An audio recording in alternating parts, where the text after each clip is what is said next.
3-day gala, which I'll talk to you about, where I want to do awards at that event. So that's going to be in September 17th, 18th, and 19th to be exact, 2021. Once again, Wanda Denise, Wanda Denise Show, and we're empowering women. Now today, moving forward, and I know I'm talking to you about a lot of things, my heart went out. My heart went out, and I'll put my glasses on because I'm going to show you guys some things. My heart went out because I love CNN, and we saw what's happening in Texas and how Texas has this independent type of grid. And I'm not going to get into political, and we already know, what that was a result of, independence, entrepreneurship, a particular owner maybe getting more revenue from the state than normal, and here something has went out, and with these grids, it's not enough to heat the whole state of Texas. And I know they had wind power, and I know because they were such an independent, this was an independent organization, company, basically they didn't really regulate themselves with the federal government, meaning that if it was regulated properly, then they could have pulled from Arizona, they could have pulled from Utah, they could have pulled from California, they could have pulled those energy sources from any other state, because they're independent. And I'm sure it's a lot of money involved and a lot of riches involved, but everything comes to a halt. So I do believe this is an opportunity for the state now to really give other people an opportunity to become a part of this energy resource, that the city, has been a part of, that the company has probably made billions of dollars off of over 20 years, and basically it's time for independence. Entrepreneurship to come on board is probably part to learn from the mistake and basically say we're going to have to pull our sources with other states, so that in case this emergency happen again, we could pull the resources and the energy. There's going to be a lot of rebuilding, but in the meantime, they said it's about 4 million people that's being affected. I heard on the news that I believe it's 400,000 people that are still without power. And not only did the power go out, the water pipes froze. There's people that are sleeping in their cars, and hopefully if you're going to sleep in your car, please do not have your garage door closed. You got to have that garage door open. If you got to park in front of your house and sleep in a car, do that. I don't even recommend sleeping in a car. If you could just be at your house, and in the Bible it says 2 is better than 1. It could be an opportunity for you, your spouse, and all your kids to huddle together and get some blankets, and you guys are warm. And unfortunately, maybe with all of us, we have the passion, because there's people out here that's homeless. There's people here in the city of Pontiac that don't have a home. A lot of women and children that I'm seeing, even as I'm in Pontiac, Michigan, if you don't know, it's in Michigan, it's close to Detroit. We're about 20 minutes away. I remember seeing a lot of women that are homeless, and children. So as we feel this pain in Texas, I know it's all compassion for all of us to say, it is a privilege to have a roof over our heads. We don't really realize that until it's affected.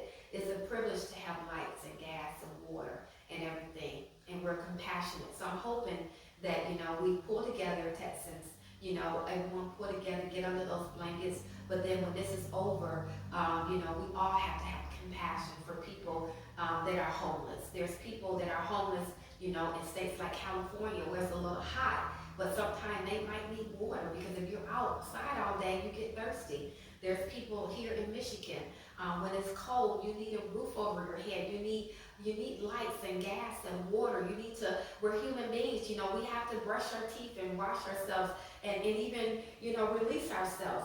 That's part of being a human being. And when those things, the little bitty things get affected, we know it is an uncomfortable feeling. And sometimes it's an opportunity for us to have a heart for others, to say it's time to have more compassion. And as we are talking, I'm going to take off these glasses again. As we're talking about compassion, I want to challenge men. We're talking about women.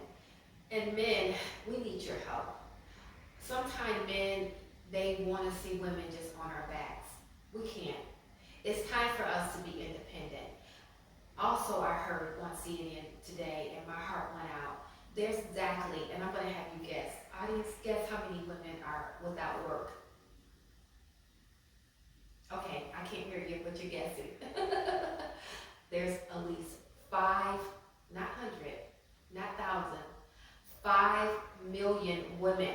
I'm a woman, and I'm sure a lot of women are watching me that is not working since 2021. A lot of these women are single too. A lot of these women are Caucasian. A lot of these women are women of color.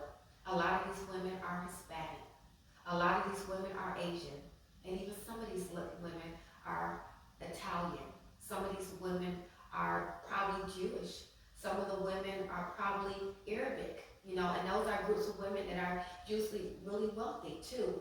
But a lot of women of all nationalities, Christians and Baptists and Israelites and Africans and from all types of continents all over Asia, Europe, all over the world, women are being able, and we got to look at the mirror and say, what's happening with us? Why are we being displaced? We know because of COVID and the schools shut down, and unfortunately our children across the world are probably 2 to 3 years behind right now, because a lot of times, they didn't get the relief of educationally that they needed right away, and a lot of people wasn't able to go online and just jump online to the education with the children. So a lot of women found themselves having to be the mom, and the teacher at the same time. And a lot of teachers are educators that are women. So what has happened, the news report was that, according to CNN, and I saw it today, a lot of women had to stay at home with their kids. They had to help their kids. They couldn't get babysitting. They couldn't just go to work because the kids was not in school, and they couldn't leave the kids home alone, especially if you have a 2-year-old, if you have a 5-year-old, even if you have a teenager. You can't just leave kids home alone nowadays. It's dangerous. So a lot of women were forced to quit their jobs. I heard some women even got fired because they wasn't able to come back to work because they didn't have proper child care for their kids, because those kids needed the education, because those kids needed their mom to help them out, because the teachers were helping them out too. But there were some subjects like math. I have a little one. I was over at my daughter's place in Carolinas. Her daughter, perfect example, she's probably in second, third grade, and she had some problems with math. Her teacher was helping her out. Her teacher did a great job, but her teacher was only able to help her and 30 other kids during Zoom for that 8-hour period, but she still needed math. So luckily for Dakota, she had another family member, which happened to be her uncle, that was good in math. He helped her, but it took 2-3 hours after her class was over for her to get caught up on 3 or 4 assignments in math, because we know, and I love math, I love statistical data, but some of it I couldn't even help her out with because it's modern day math and they do things differently. So I'm talking about little stuff like that, where women had to stay at home, and not that they wanted to stay at home. They wanted to make sure their kids were educated. They sacrificed that time. So women was at home. 5 million women right now. We're talking about as of 2021. I'm talking about this report. I just heard it today. So what do? I'm asking men to help out. And men might say, I don't really, sometimes men feel you really don't want to see women succeed to another level. I mean, it's just something within men. I'm not saying anything negative, but I notice that even as I tell men that are business partners in my life, and I say, well, I'm going to do this and do that, they want to see you do it, but they really don't. Men really want to see you just sit down and be a beautiful woman. Don't worry about trying to get to the glass ceiling, and women like Kamala